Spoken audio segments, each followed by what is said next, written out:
Hey everyone, happy Sunday wherever you are, wherever you're watching this. I am super excited to do this video. I know I say that at the start of every video, but I really am.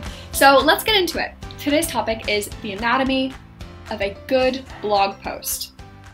It's a tough topic, but let's get into it. The three elements that make up a really objectively good blog post are, first and foremost, a unique perspective.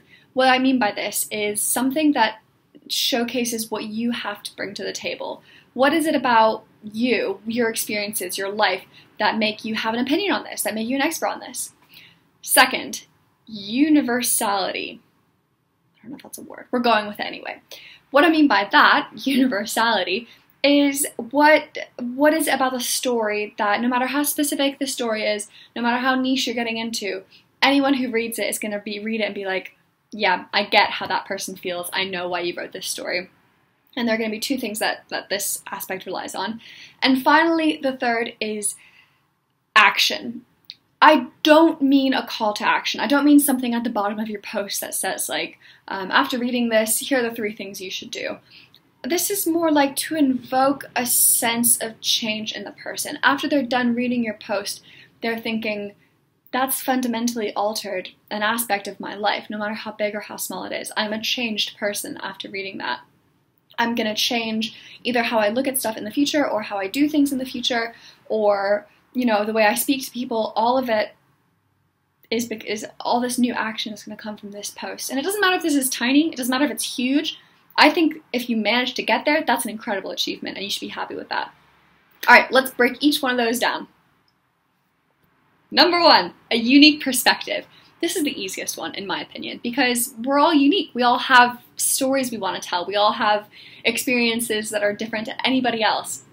That's a strength. That's going to make your story incredible. So the way I do this is, to look at my number one most popular story of all time, it's called The Psychological Reason You Should Refuse to Apologize. So reading the title, you might think like, that's nothing to do with me personally as an author. But as you get into it, the very first couple of paragraphs is a story of me. Why am I writing this story? Why do I have these feelings? Why am I, portraying this certain way? What led me to write the story?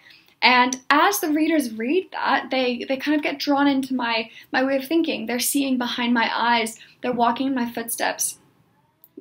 Giving my unique perspective on that topic means that they're ready to kind of receive what I'm about to say. They're empathizing with me. They might have never been in my shoes before, but they can see what I'm saying and they can see what I mean. So have a think about whatever story you're thinking about writing and just try to think of what makes you an expert? What gives you the right to tell this story? Why are you feeling these feelings? And by putting this element into your story, what it's going to do is it's going to immediately start to let the reader empathize with you. It's going to position you as an authority, and it's going to just make the whole story flow and really resonate as a truthful, authentic story that people are going to care about. This lines you up perfectly for step number 2, which is my made-up word, universality. Before I publish this, I'm going to Google what the actual word is for that. So let's get into step number 2. Universality. I'm really gonna have to come up with a better word. Anyway, so my cat will not shut up. The art of making your story relevant to everyone, no matter how niche it is, it comes down to two things, in my opinion. The first of these things is research. So every writer's best friend, in my opinion, should be Scholar. Google Scholar. Seriously, go to scholar.google.com in your computer right now and put some keywords in. And if you really want to be fancy and accurate, I would limit the results to the past 5 years only. Find out what the experts in the field are saying. What do they have to say? I can almost guarantee a study's been done, research been done. Somebody else has had this idea and has backed it up with some science. Take those elements and put them into your story. This is gonna, if it comes right after your own personal kind of introduction, this is gonna really back you up, position you even further as an expert and really validate what you're saying. And furthermore, give people kind of like, well, so what? This is why. This is what the experts are saying and this is why you should care. Secondly, emotion. So my all-time favorite example of this, one of my favorite writers on the platform, her name's Shannon Ashley, and she wrote this jaw-droppingly good story called 20 Married and Still a Virgin. So I'm not 20, I'm not married, and I'm not a virgin. So you might think like, what does this story have to do with me? Nothing. It has absolutely nothing to do with me. But as I read this story, you know what was really universal? You know what I had in common with this story? The feelings that she was evoking in me, the emotions that she was describing. She felt lost, she felt confused, she felt hurt, she felt betrayed. And as I was reading it, I was thinking, I wasn't thinking about her story, I was thinking about my experiences and what had caused me to feel that way. And I really resonated with what she was saying. I'm not religious. The story had a really religious aspect. I'm not hugely romantic or things like that. But as I was reading the story, I was let in from Shannon's perspective. I read her experiences, and the way she wrote it with such just raw emotion pouring out of it, I couldn't help but get on her same frequency and feel her feelings. And even though the story had nothing to do with my lived experiences, I still really related to it. That's the power of a universally applicable story. Even if nothing in the story is to do with your lived experience, you still feel it in your heart. You still feel the feelings that the author wanted you to feel when she wrote the story. So how do you do that? You have to get vulnerable. You have to really dig deep. I don't care if you're writing a 3-piece how-to article or, you're writing your memoir. If you want to reach this kind of level of getting on everyone's wavelength, you have to dig really deep and bring out the rawest, purest emotions you can. Use those to fuel your story. And everyone's going to relate with that. Number 3, action. What I mean by action, I don't mean a call to action at the bottom of the story. I don't mean to sign up here for my email list, which is something that I do a lot on my stories. I don't mean that. I don't even mean a takeaway when you get to the bottom of a story and they're like, what you should do after reading this is turn off your phone for 6 months. I don't mean that. What I mean is when you read a story and you're reflecting on the impact it's had on your life and you think, this is going to fundamentally alter how I live my life. In a small way, in a big way, it doesn't matter. It's going to change how you view people, how you interact with people, how you use the tools at your disposal, how you view yourself, the activities you do. That change is the action I'm talking about.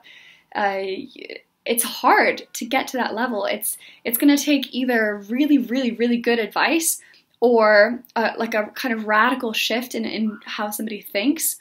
So if you line them up with your personal perspective, you get them understanding why you're thinking that. You hit them with some facts and you hit them with some raw emotion. You're going to streamline them into thinking the way you do, and they're going to be like, this is why you feel that way. I understand that. I felt like that myself. And finally, you deliver to them something that's going to change their worldview. It's hard to do. The few examples I can think of that have done this, one was a 75-minute read time long guide on how to change your phone to work for you. It had a couple tips in there that was turn your notifications off, which I did. It changed my life. Or always use sleep mode and stuff like that. But it wasn't the tips that changed my life. It was the revelation that I should think of my phone as a tool. I'm not working for the phone. The phone is working for me. That little phrase, that little kind of idea, it changed the way I thought about my phone, and my phone is such a huge part of my life. That's the kind of level that you're trying to achieve. You're trying to get to the point where after they read that, they think how have I lived like this before? Now I need to live like that. One of the other aspects, one of the other stories I love is one by John Gorman called something like The 3 Qualities All the People I Adore Have in Common. And I'm gonna have to look it up.